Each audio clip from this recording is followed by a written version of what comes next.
Hello and welcome to the Bucketlister Podcast. Join your host Keith Crockford, along with special guests who have travelled the world, here to share stories of their adventures and plenty of inspo to add to your bucket list. Now, let's get into today's episode. Hello everyone and welcome to this week's episode of the Bucketlister Podcast. I am your host Keith, and today I am chatting with one of our guides, Hugo Metcalfe. Hello, Hugo. Hello. So, Hugo has led a few trips for the Bucket List Company now, and he is our expert on everything the Great Wall of China. And by the time we have finished this episode, you will understand why. So, Hugo, you have walked the whole length of the Great Wall of China. Indeed, I do believe I hold the world record for being the first and the youngest to walk it solo. And how far was it in total? Just over 4,000 miles. And let me just ask you the question of, what were you doing at the point in time where you said, I am going to walk the whole of the Great Wall of China? Yeah, absolutely. I was being a pig-headed student, Keith. So I just finished university. The first year of university, I used to travel every summer in university, go with a group of friends and go for the whole of the summer holidays. We just go somewhere, usually Southeast Asia, places like that were easy to move around. And in the first year of uni, I went with a bunch of friends to China, and we walked that little section that we walk on the bucket list trip as well, just outside of Beijing. It's the one that people think of when they think about the Great Wall. It's that solid stone section just outside of Beijing that all the photos are of usually. And I was walking along it with my friends, and you come off at a certain point, but it keeps going, and you see the wall going off into the distance. And I remember thinking, I wonder if I can keep going. I wonder what happens if I keep going. So it was just a thought at the time. And then I started ploughing through university. And I was thinking about it a lot. I was dreaming about this idea of I wonder if I could keep going.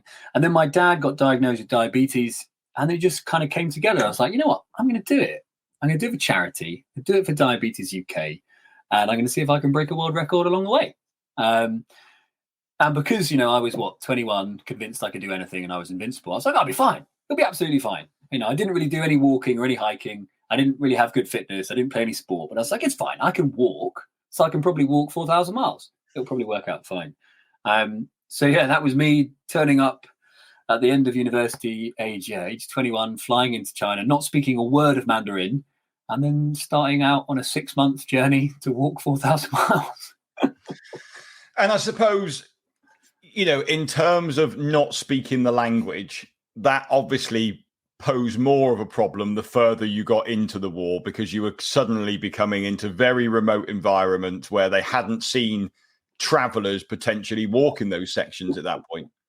Yeah, very much so. So, yeah, I left not really speaking anything. I remember listening on the flight to one of those, learn Mandarin really quick sort of podcasts or whatever. And yeah, the majority of the wall is desolate. It's the middle of nowhere. It's what you sort of call the wild wall. Very little of it goes through anywhere that's majorly built up. So yeah, from day one, I had to start learning in order to get food, in order to get water and things like that. I had to use this language that I'd never really used before. And so the best phrase that I learned was "Yonghanyu zhe me shuo," which is, how do you say that in Mandarin? And just point to something. That was it. Just point at everything and learn all these new words of how to say that, how to say that, how to say that, until I could slowly build sentences and get what I needed. So it was a quick crash course in Mandarin. And anyone who's tried to learn a language by going to the country, they will know that you get it a lot faster once you're in country and you have to use it. So yeah, it was quite a rapid education in Mandarin. But yeah, it became, as I learned more and more, it's far more useful as I went along. And in terms of, obviously, it's a different experience than doing a Great Wall of China trip with a company like ours, where you are staying in guest houses and stuff. How easy was it to get food, accommodation, whilst you're doing the non-touristy sections, if you like? Yeah, so I carried everything with me. My tent, a water purification system, little cooker, things like that. And there are points on the wall where there's no one. There's no one. There's nothing.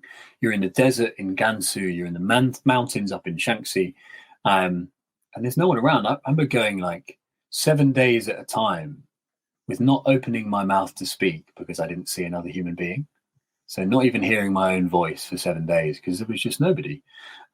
So it just meant that whenever I did come across like a tiny village, a tiny shop, I would just stockpile a bunch of stuff in my bag. But obviously, because it's all weight, all I carried was noodles, instant noodles. That's all I carried with me, because water I could get from rivers and streams and things like that. But food, yeah, instant noodles was my diet, pretty much, full stop. Unless sometimes I would come across like an orchard or a farm, and maybe I'd borrow an apple while nobody was looking. But mostly noodles, and it became really regimented. So I'd have half a packet of noodles for lunch and half a packet for dinner, the other half for dinner, and that was my diet. And in the morning, I had carried a little bag of oats. I'd have a couple of spoonfuls of oats. So I was on a very reduced calorie intake, but it was simply because everything was weight, everything was mass I had to carry, and I wasn't quite sure where the next place to get supplies would be. So I had to have enough in reserve in case I needed it. Yeah.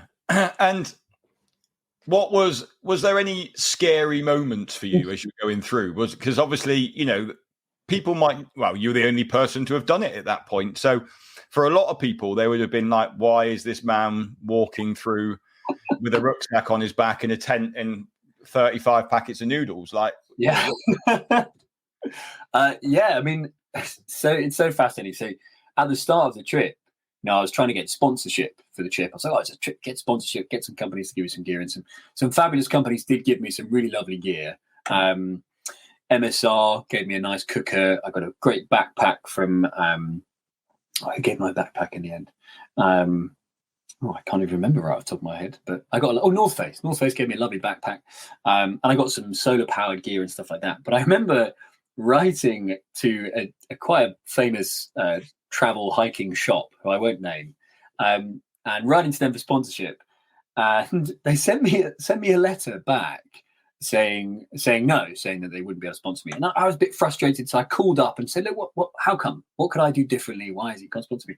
And the guy on the phone was like, look, Hugo, I'm going to be honest with you. You've got no experience hiking, and we don't want to have our logo on a corpse in the middle of China. And I was like, fair enough. Pretty reasonable. So yeah, I was wildly inexperienced with this world of hiking. And as a result, there were a few situations that now I wouldn't have got into, but at the time I just didn't know. So there's one point where I got stuck in the desert in Gansu. It was like a 2-3 day trek across this desert, and I ran out of water. I didn't plan ahead properly, and I ran out of water. And as is the classic for anyone who's been stuck in a desert, I had to drink my own urine and to stick it through the purifying system and drink it, because that's all there was in order to get through this space, constantly walking, trying to get through the other side. And similarly, in the mountains in Shaanxi province, if you've ever been there, it gets down to like -30 in those mountains. And I was up in those mountains with the wrong gear. I looked at the weather, I'd read the weather wrong, I hadn't anticipated. I was stuck in a blizzard. It was suddenly -30, and I'm in trousers and a top. Okay, and then it's frostbite in the fingers and toes, in all the extremities, the ones I won't even name. Frostbite all over, and having to trudge through snow because you can't sleep because it's too cold. So, yeah, quite a few situations that somehow I managed to get through. That I wouldn't make those decisions now because I'm older, I'm wiser, and I have a bit more awareness about this world of hiking and exploring. But at the time, yeah, absolutely. Poor planning, eh? But again, it was a lot of learning. Well, I mean, and do you think, like, getting to the end of it and knowing what you know now, would you have done that journey if you had kind of knew what you know now? Oh, 100%. I still want to do it again. I have this dream of going back when I'm sort of 50 or something to see what it's like to do it all again in a slightly different mindset. And the things that maybe I learned that I would do differently is I would be more conscious of things like weather. At the time, I never looked at weather. Now, whenever I go out, I'm always looking at the weather, reading weather charts, anticipating, predicting, planning. and I would have taken less stuff. I had this 60-litre backpack, which was small enough, but it was loaded to the gills. It weighed an absolute ton. And in hindsight now, I just take less. You don't need that much stuff when you're living that way. And what sort of distances were you covering each day then? Or did you not really sort of know how far you were going? You were just going until you found somewhere to put your tent, or? Yeah, so kind of a combination. So I covered roughly sort of between 30 to 35 miles a day, averaging about that. Sometimes I would stop for a day in a town or things like that, have a bit of a rest. But that was kind of the average. But the idea really was I woke up when the sun came up and I stopped when the sun went down. And I just walked, just constantly walked. And you get into a real rhythm, just walking one foot in front of the other. You kind of, it's almost a bit sort of meditative after a while. When you're walking that much day after day, it becomes quite a meditative process. So yeah, it was mostly just going with my body and going with the light. And because it was 6 months, you kind of go through the seasons, right? So things change as you go along. But yeah, that was kind of it, really. Getting into that meditative space, spending a lot of time in my own head, just reflecting and imagining and dreaming. And then suddenly it would be the end of the day. And did you ever get, was there ever a point where you went, I've had enough of this. I just want to like pack up and go home? Yeah. There were a couple of days. Frostbite in the mountains. Don't recommend it. Wouldn't recommend it to anyone. It is a horrible experience. I had a few moments where I was like, what am I doing? Why am I here? What is it for? And I tell you, the thing that kept me going was coming back to the idea of, I did this trip for a reason. There was a bigger purpose behind it. There were people at home who were being fantastic, sending me emails, checking in and communicating back and forth. And it felt like it was a trip. It was everybody's trip at that time. We were all in it together. I felt so supported from being back at home. So I leaned on that in those moments where I felt, what am I doing? Why am I here? And yeah, it was an amazing experience. I look back at it now and I left that experience a fundamentally different human. It fundamentally changed my entire relationship with myself and life and all sorts of things. I took a very different path after that experience, and I imagine I would have taken otherwise. So I'm very grateful that I did it. And yeah, except that there were times where it was tough. And you have these on expedition, right? Keith, you'll know this as well. The moments sometimes when you're exped where you're just like, ugh, why am I here? What am I doing? I want to go home. And notice them. It's probably your body telling you something that you need a rest maybe for a moment, or you need to pause for a bit, or things like that. I sometimes feel like you'll never regret doing the thing, but you might regret giving up. Yeah, and I think it's really interesting because one of our guides in Peru, he tells it really lovely in terms of like take each day as part of the journey. Yeah. Like you've got the end goal, but that's not what you're concentrating on. You're just concentrating on what's in that day, because actually if you're concentrating on the end, you're going to miss out on all this stuff in between. Definitely. And I'm reminded of like a sort of an idea that I stumbled across, but already exists when I was doing the wall, and that I still use to this day. I understand it's sort of a Buddhist concept, and it's the idea of this too shall pass. Whatever situation you are in will end. It has an end point. It is not forever. So I remember like walking in this like torrential rain, and I'm drenched to the skin. I'm soggy. I'm dragging myself and my clothes around, and it's horrible. And then I remind myself that eventually I will be dry. Yeah. This will end at some point, and then I'll be dry again, and that will be nice. And it was that sort of mindset that allows you to tolerate all sorts of stuff. My legs are aching, and I'm like, eventually they won't be aching. Yeah, exactly. And that I found really helpful to remind myself, as you say, to be in that moment and know that there'll be another moment next, which will be different, which will change. Just go through, because obviously people have this concept in the head of those people that are listening now of what the Great Wall of China looks like. Just describe, because obviously, we've all got this picture perfect. We've all seen the photos of the long line of the wall going over the hills. We've got that image in our heads. Like, what is it really like? Yeah, so very much I had this belief, Keith, when I was getting ready and prepping for this trip. And I was like, it's going to be this solid stone structure like in Beijing. It'll run the whole length of the country. It'll just be a nice hike with a few steps. So that is not the case. So the stone structure you think of, which is the sections around sort of Gubeku and Simitai, places like that. That's really the stuff that's just outside of Beijing. The rest of it doesn't really look like that. That's been restored. So the Great Wall was built using materials available in each of the provinces. So you're in a mountainous province, it's made of stone. You're in a desert province, it's made of sand. Okay, it's made with what materials were available in those spaces. So the stone wall obviously has lasted a lot longer and is less weathered. And where outside of Beijing, it's been rebuilt. But over in the far west of the country, towards like Gansu and places like that, you've just got the tiny sandy nubbins of the watchtowers. That's it. You've got like a 10-foot square mound. That's the only thing that remains. The rest of it is worn away over time because it was made of mud and sand.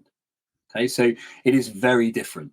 Often, out in more towards the west, I was just looking for the watchtowers and going for those because the wall itself didn't exist anymore, and just looking for these remainders of the watchtowers to try and direct the route. So it's very different in each space. And you know, for those who are interested in the Great Wall itself, and you read up a little bit about it, you'd appreciate that the wall was a source of shame for China for such a long time because it was built by the emperor as a barrier for the demons that lived in the north. So at the time, he was drinking a lot of mercury because someone told him it would make him live forever. Obviously, it just poisoned him. But he was drinking a lot of mercury. He had some very unusual beliefs. And his sort of soothsayers told him that there were demons in the north that were going to come down and take over China. So he had to build a giant wall to keep the demons out. Now, anyone who's interested and reads up on it, they'll know that the building of that wall was very tough on China and the Chinese economy to get this giant wall built. And another interesting fact, you'll notice the wall snakes around. It doesn't go in a straight line. It wiggles about the place. And that is because his soothsayers told him that demons can only move in straight lines. So if you build a wiggly wall, they'll never be able to cross it. So you've got this wiggly wall all over the place. And it was a source of shame for so long because it marked this idea that it was fear of the demons in the north. So the Chinese didn't really talk about it. They also, as soon as it was all over and became more modern, they started to take it apart. They started to take bricks off and build houses and cities out of it. It wasn't an interesting thing. It wasn't what it is today. And it wasn't until the 1950s, I think, 50, 60, when Nixon went over. First time an American president had been over, I think. And Nixon made that famous quote where he said, "It must have taken a great people to build such a great wall." And from that moment, it became a massive tourist attraction. They began this rebuilding conservation effort and it became something else. But prior to that, it wasn't. So the wall outside of Beijing is ruinous, barely exists in lots of places because it wasn't in the public interest to look after it. It wasn't a source of pride. It was a source of shame. So yeah, the image we have of this lovely, neat, pristine wall doesn't exist outside. You get the real wild wall. I get this idea of the wild wall. It's all overgrown. There's pieces missing. It's a beautiful thing to see. And was it easy to navigate then? Interesting question. So it's easy to navigate in terms of you can see most of the watchtowers. They remain, even if they're small.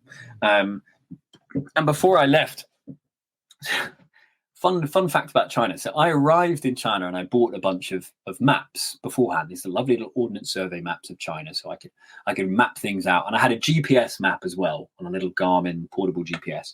Had a nice GPS map. And I remember following these maps around and always thinking a bit like, finding myself a bit lost quite a few times and being like, look, the thing's over there. I seem to have got lost.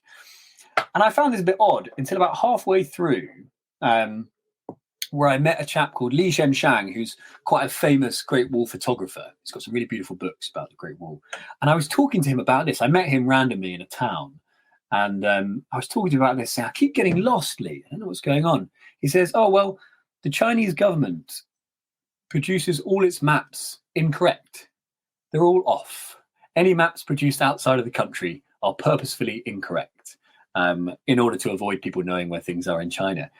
So yeah, was it easy to navigate? By sight, yes. By map, no. I was always off by about a mile or a couple of miles because they're designed that way, which I didn't realize and nobody told me.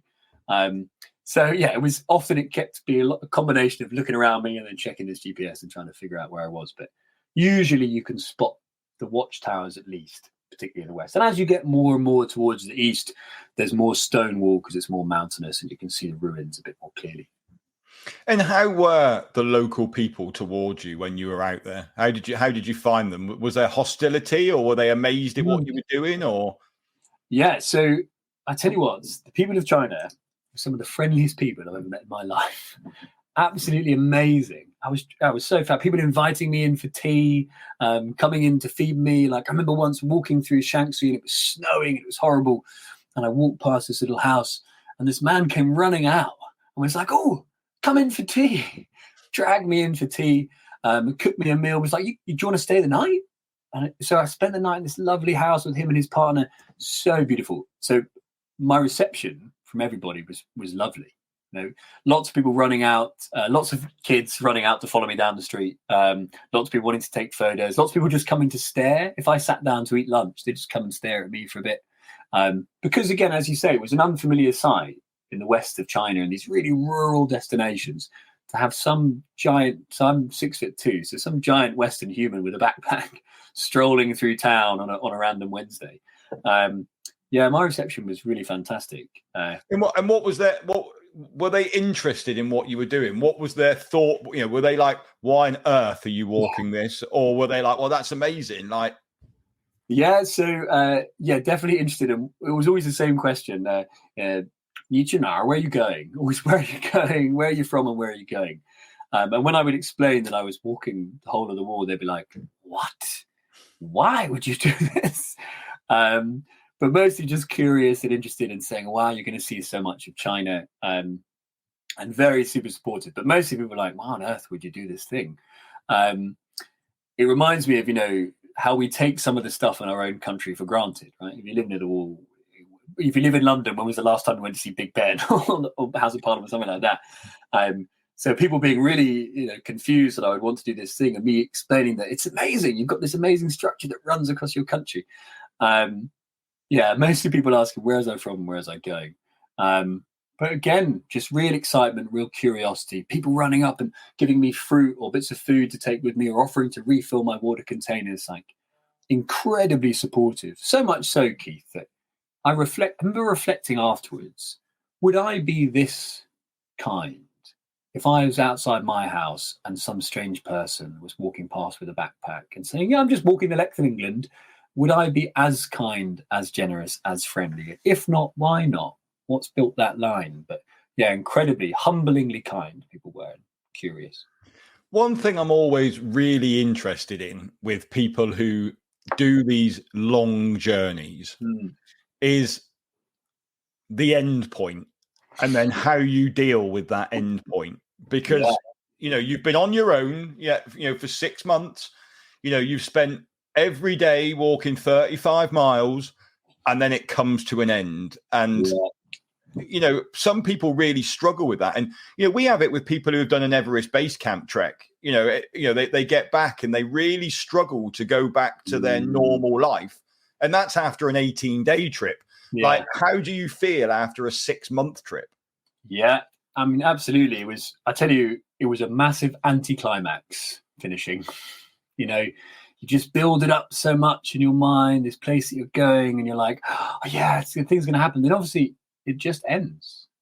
There's no fireworks. There's no golden light shining out of the sea. There's no finish line with everyone there, like clapping you in. This is it. It's just the end. And the Great Wall goes out into the sea. The final point goes right out into the sea, and it just ends. And I carried this tiny bottle of champagne, one of those mini bottles, with me, and I lugged this thing the whole way. Again, I think I wouldn't do again. I opened my tiny bottle of champagne, stood there on the end of the wall and drank my tiny bottle of champagne, and then just took the train to Beijing. Okay. And it just ended. And yeah, it was a lot. I remember I really struggled with talking to people because I'd spent 6 months not really talking to anybody and not speaking English.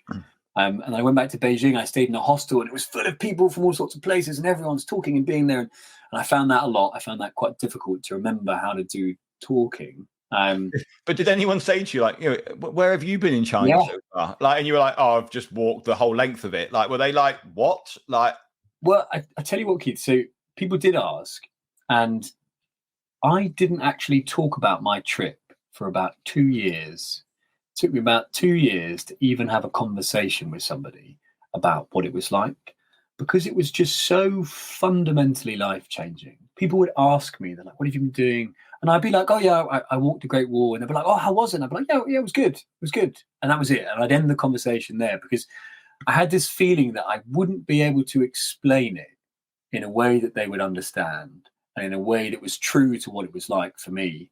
And literally it took me 2 years to be able to get to a place where I could actually talk about it to people, because it was just so intense. Just 6 months isolation on your own, living in your own head, not talking, not seeing your own reflection in anything, because there's no mirrors out in the desert. So yeah, it took a long time. Mostly I would just say, yeah, it was good. Yeah, I had a good time. Yeah, it was nice.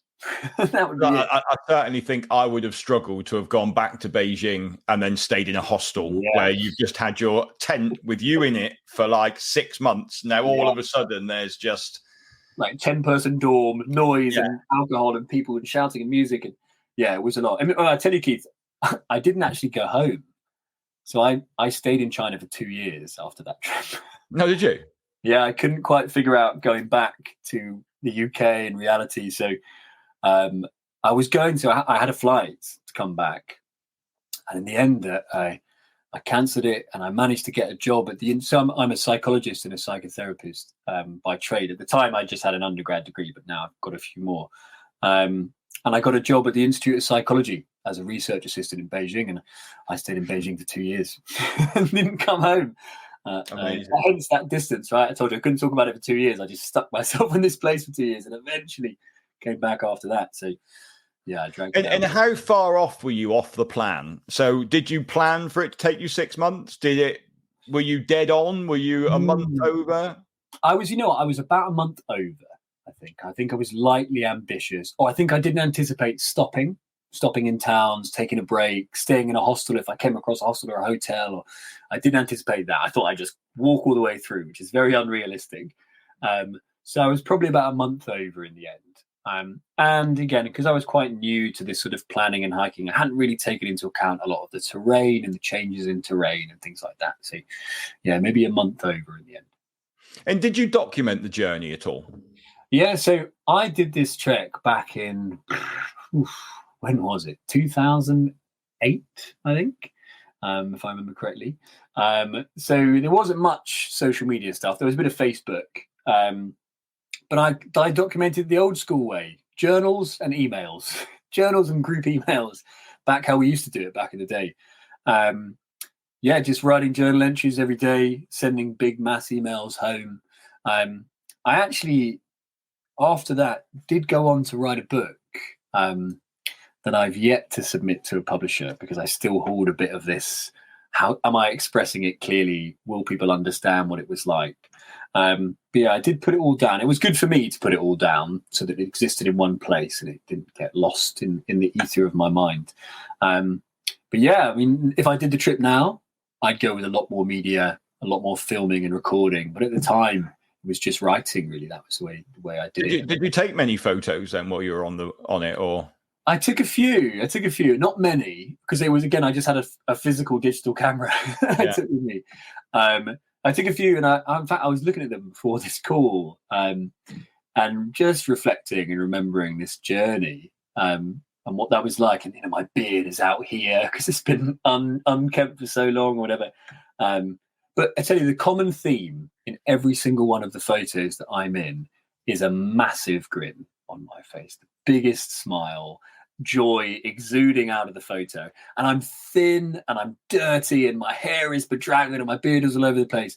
But I am so happy. I am so gloriously happy in these photos. And I think this is the thing that often we get from expeditions, from exploring, from adventures, just this real joy we get when we're stepping outside the comfort zone. We're coming into contact with awe, with beautiful, awe-inspiring places. And that was the repeated experience on this trip. Awe, standing at the top of a mountain looking out, standing on a wall looking over a valley, just these moments of like, look at this, look at the world, look at what humans do, look at what nature has created.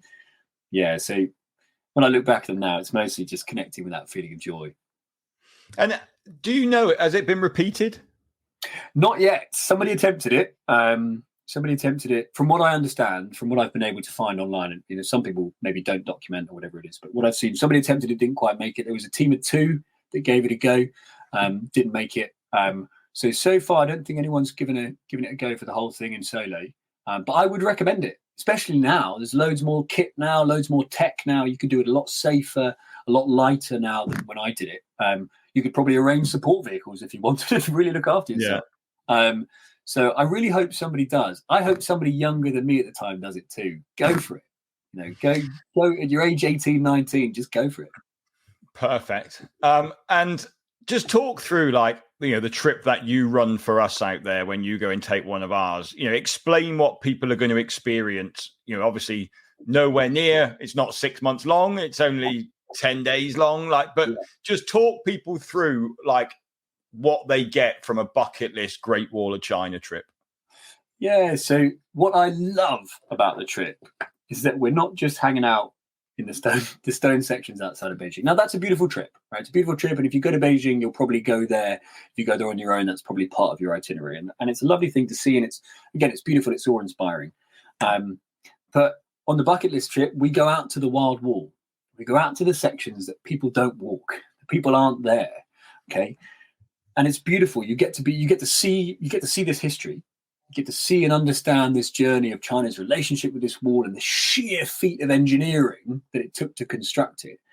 And you get to be out there having an adventure. You're in this beautiful juxtaposition of this human construction and nature taking it back. And you get to explore in these spaces. So we'll go out into some of the wild sections. You'll get to actually use some proper hiking skills. It's not just a walk. You've got to do a bit of effort to get involved in it. And the purpose, I think, from my perspective, is about embedding ourselves in exploring culture. Now, part of any expedition you go on has to be about exploring a different culture, a different space. So when you go with me, I'll be teaching you some Mandarin and encouraging you to use it as we go along. We'll meet with local people. We'll stay in local places. We'll have conversations with people about their lives. We'll explore some of these sort of classic cultural elements of China. So the last time I was there, we did a bit of Tai Chi, but morning Tai Chi to wake us up in the morning. We explored a bit around Chinese cooking, a bit around Chinese language and culture. My interest, I think the overall interest of bucket list trips in general is about being part of a place and experiencing it from within, not just as a tourist from without, to go and be in it. So when we go and walk on the wall, you will walk on the wall in some interesting wild places and we'll feel part of that space. Okay. And it will feel like you've turned your effort into reward. You'll be tired at the end of the day and you will have achieved something. Yeah. Now, I remember on this last trip that we were on, we were coming towards one of the sections just before we went down to that to spend the night in a nice little hotel down there. And I was looking at the wall and there was a nice little section that climbed up and sat on the edge of a hillside on a cliff, really. And I was sitting around at dinner and I was like, I wonder did anyone want to climb up there for sunrise tomorrow morning? Obviously, everybody's hand shot up. So we took ourselves up there and we sat on the side of a mountain, on this beautiful section of wall, which shouldn't have gone up the mountain. Engineers should have gone around, but in order to avoid the monsters and the demons of the north, they had to go up the mountain. So we climbed up this thing, sat on the top of this wall as the sunrise came out over. And it was just a beautiful moment of being present in this space, of reflecting about how this wall got built, who built it, why it's here, what it means. You really get to explore some of those beautiful moments. So a combination really of that culture, that adventure, that effort, that expedition sort of vibe, how it all comes together. And I think of anywhere in the world where you can get those things all in one place, China is very much one of them. Yeah, because I think that's it, isn't it? Like on the trip, you get the hustle and the bustle of Beijing. Yeah. You get to experience all of that. And then, you get out onto the wild wall and you have that experience as well. And I think to have, you experience everything that's available to you, I think is the key thing. And I think, the other thing as well is, with the, obviously the wall outside of Beijing now, the main picture we all have in our head is a tourist attraction. Yeah. You know, it is probably, you know, over tourism is happening there now because everybody that goes to Beijing goes there. And actually, yes, okay, we still go and see that bit, but we then go further and we go deeper, and you get to see something that many other tourists aren't going to see at that point. 100%. You want to stand on the Great Wall and there be no one else around but you, then this is the trip that you're going to do that on. And it was beautiful. We had loads of moments like that, just standing up and there's nobody there. We're the only people here exploring this thing. And yeah, you do. It's good that you get to do the hustle and bustle of Beijing. And I lived in Beijing for 2 years, so you get to do Beijing with a Beijinger. Well, what more can you expect for that? Like, you know, if you're going to go out and do this trip, then that's why, you know, you are our Great Wall of China specialist, because you're the only person that's walked the whole Great Wall of China, but also you know where to take people, you know the best places and the experiences, and let's just go down this little side street because you'll see this, and you're not going to get that off. And I think the other thing as well is it's great. I mean, you know, I did a podcast the other day with someone and we were talking about the whole, well, why have a UK guide when you're going to China? Why not have a Chinese guide? Now, obviously, we have a Chinese guide as well. I think that's one misconception, is they think, you know, we're stopping people from having employment by doing this. But what would you say the benefits are of having a UK guide as well as having a Chinese guide on this trip? A few things, because I totally agree, Keith, and I see a lot of expat companies who don't do this now, and I think something is lost. Okay, I think there's lots of benefits to having a UK guide along the trip as well. One of those is about the interface, helping you with this connection. The point is that we're trying to get you to connect into this space. Okay, and I think so. For myself, I speak Mandarin. So it's really great to create this interface where I can help you engage even more and connect even more to this experience and be a bridge between these two spaces. English is not the most common of languages in China. It is not valued as highly as lots of other countries value it. The Chinese guides we have do speak English, but it is not something they spend a lot of time on. So again, sometimes it can be a bit tricky to find those spaces. So it's helpful for that integration. Another thing that always comes to mind is that you get the best of both worlds when it comes to safety. You get the English standard, which is rigid and incredibly safety conscious, and other countries have different relationships with what is safe, what is not safe. So for China, again, for anybody who goes on a trip to China that involves hiking, whoever you go with, obviously, I'd recommend you go with Bucketlist because it's fun, but whoever you go with, make sure you've got a UK-based guide going with you, because China doesn't have mountain rescue. There is no mountain rescue in China. It is whoever you've gone out with on the wall. So take someone who has qualifications that you can rely on. So in case of us, obviously, we're all trained with all the things we need to keep you safe on these trips. So I think for me, I was thinking about that. You've got two different models of safety going out there to make sure that you're staying safe, that think you've been looked after. And in the case of the Great Wall trip, it's supporting people to access. So as you say, like, you know, we're in Beijing, and we spent a night out in Beijing. I was like, right, who's willing to follow me on a grand adventure around the city? You know, we found ourselves in a tiny little bar in a side alley in Beijing, playing dice games with the owner of the bar, you know, engaging in stuff that it might be trickier to engage in if you're just charging out there on your own. You'll have an adventure on your own for sure. But as you say, the time that we've got, you know, we're only out there for 10 days. We want to make it as easy as possible for you to make the most of that time out there. And I think there's something to be said for bringing out a UK guide, someone who understands the country as well as yourselves as a group and can help you access as much as possible in that space. Yeah, I think that's so important. What you just said there is, like, in terms of having a UK guide there makes all of those activities inclusive. Like, you might have someone in the group who is super adventurous and is happy to go out and walk into a backstreet bar.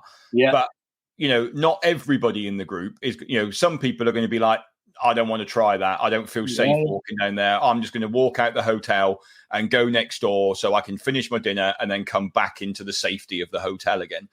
And, you know, our local guides are all amazing, but they're not designed there to be with us 24/7. Yeah. Like it's, they finish their work, they do a tour, they wave goodbye and say, I'll see you in the morning. For those other people that want to go out and do a bit more, having the UK guide there allows that bit to happen. I think that's the main point, I think, about having that. And like you said, the safety is super important in, wherever we go, we do see differences in, just from a medical perspective of, if someone's got a problem, how we treat it, it could be completely different to how they're going to treat it. So I think, especially on the China trip, having you do it with the knowledge that you've got is the best way, I think, of doing a Great Wall trip. I think it's, like you were saying, the local guide wouldn't sit there and think about getting up to go to work early and walking up a mountain to see sunrise. Like that was spontaneous by you because you saw something and went, shall we go and do this? That wasn't on the itinerary, and that wouldn't have been on the itinerary if you had gone with a local guide. 100%. You get that flexibility because you're absolutely right. The itinerary of the local guide is a set itinerary, and that's what we achieve, and that's what they've planned for and they've mapped for, and they will make happen safely and well and consistently.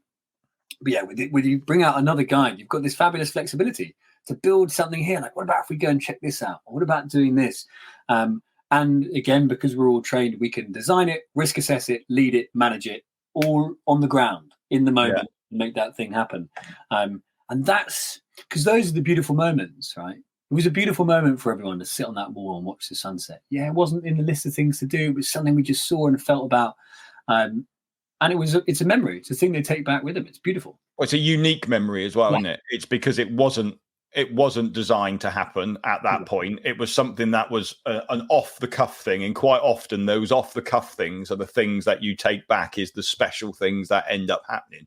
Because, had it been dull and cloudy, you wouldn't have suggested going up there and seeing it at sunrise. So, let's go and climb a mountain and not see the sunrise. That's not really there. But it only happened because so many different things were in line at that point to allow that to happen. I think that is the beauty of adventure travel and having someone there who can, nothing is always scripted. I think it's important. That's it. Yeah, it creates that space for spontaneity, doesn't it? Yeah, you're absolutely right. It creates that room. And those, as you say, those are often the moments where you say yes to a thing you didn't anticipate. Those are the moments that stick in your head. From any trip, anyone listening at home, reflect on a trip or a holiday or an adventure that you've gone on. It's usually those unexpected moments are the ones that really stuck with you. So, bringing a separate UK guide allows us to do that, allows you to flex and move and change around. Just, can you give anyone that's sat here listening to this podcast thinking, the Great Wall of China, I'd never really thought about it, but it's come up my bucket list a little bit now. What would be the 3 reasons why you would say to them, go and do it?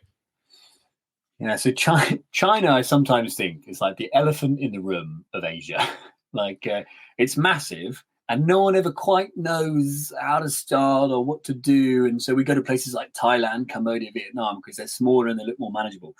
And it's a travesty. China is a beautiful, beautiful country. It's an amazing place to visit. Would recommend it to anybody at any time. What are 3 things that stick in my head? Beijing. Noise, culture, food. Beijing is a wild place.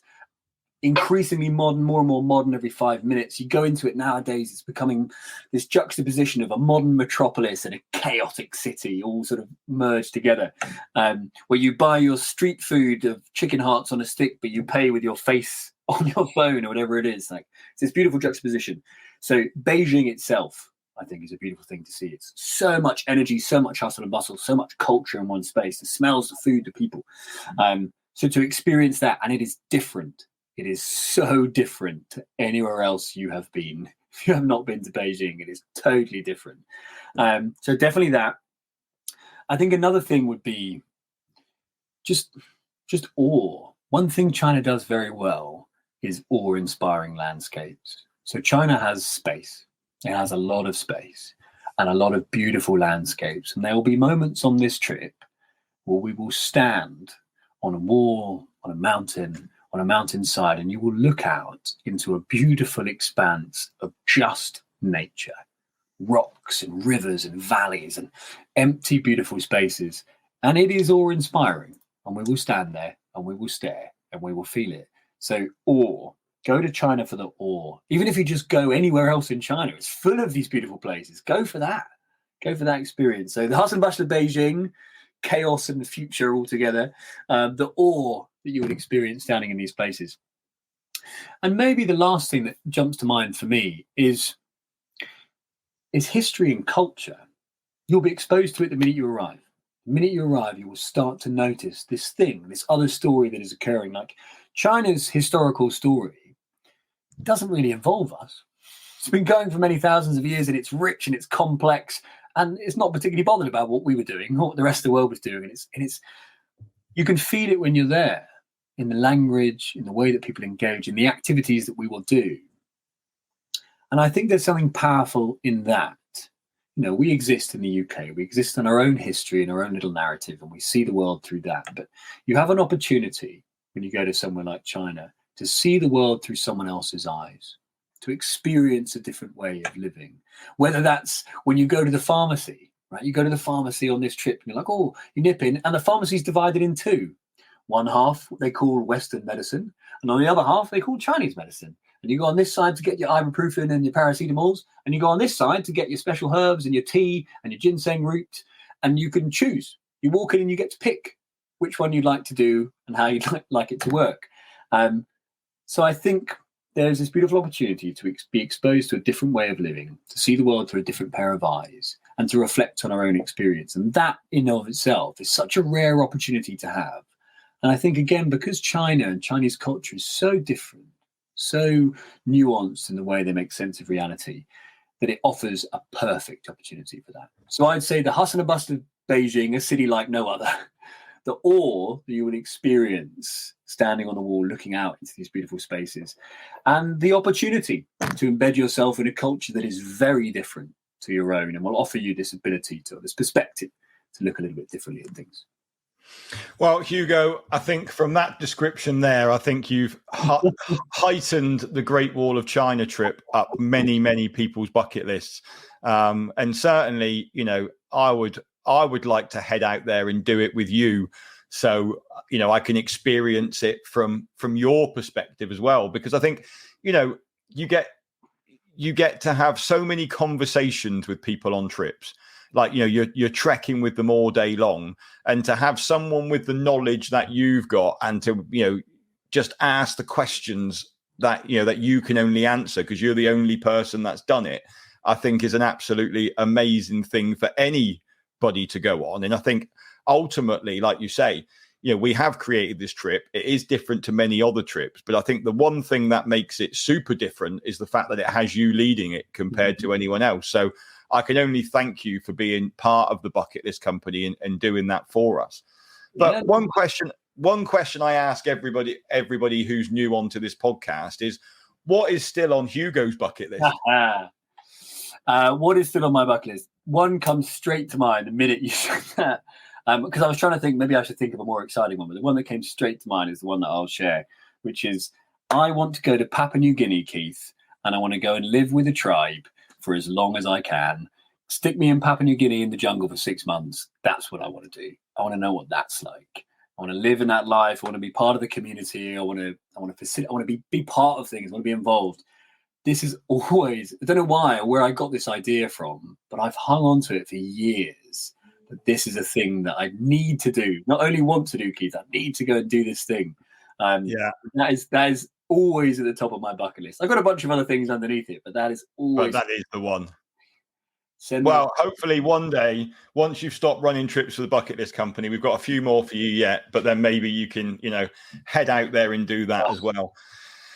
If anyone is now interested in the Great Wall of China trip, I will put a link to the page on the website in the show notes for this. Hugo, thank you ever so much for coming on and chatting with us today. It's been a most interesting conversation, and I think mixing it up with your experience of the Great War and then what our potential customers or people who have already booked on it can experience, I think is giving it a real kind of nice podcast feel in terms of, it's been super interesting to hear your story. One that I was aware of, but didn't know as much detail as you've let into today. So thanks ever so much for sharing that. And please do get that book out, because I think a lot of people would be interested in reading that, because I think, it's not something that anybody else has done yet. So I think there is a lot out there. I mean, it is pretty special to think that you are still, as far as the world is aware, you are still the only person who has achieved that. So well done on hanging on to that. And if anyone's interested in taking on the challenge and being younger than 21, maybe head out with Hugo on our Great Wall trip and get all the advice you can off him. Yeah. I'm more than happy. Knowledge is for sharing, not for hoarding. So more than happy to offer that. That's why I think you should get that book published. Thanks ever so much, everyone, for listening. We hope you've enjoyed this episode as much as I have enjoyed recording it. We will be back next week. But until then, thank you very much. Goodbye. Thanks for listening to this episode of the Bucketlister Podcast. Be sure to click follow to be alerted for next week's episode. For more travel inspiration, check us out at www.thebucketlistcompany.co.uk or follow us on socials. See you next time.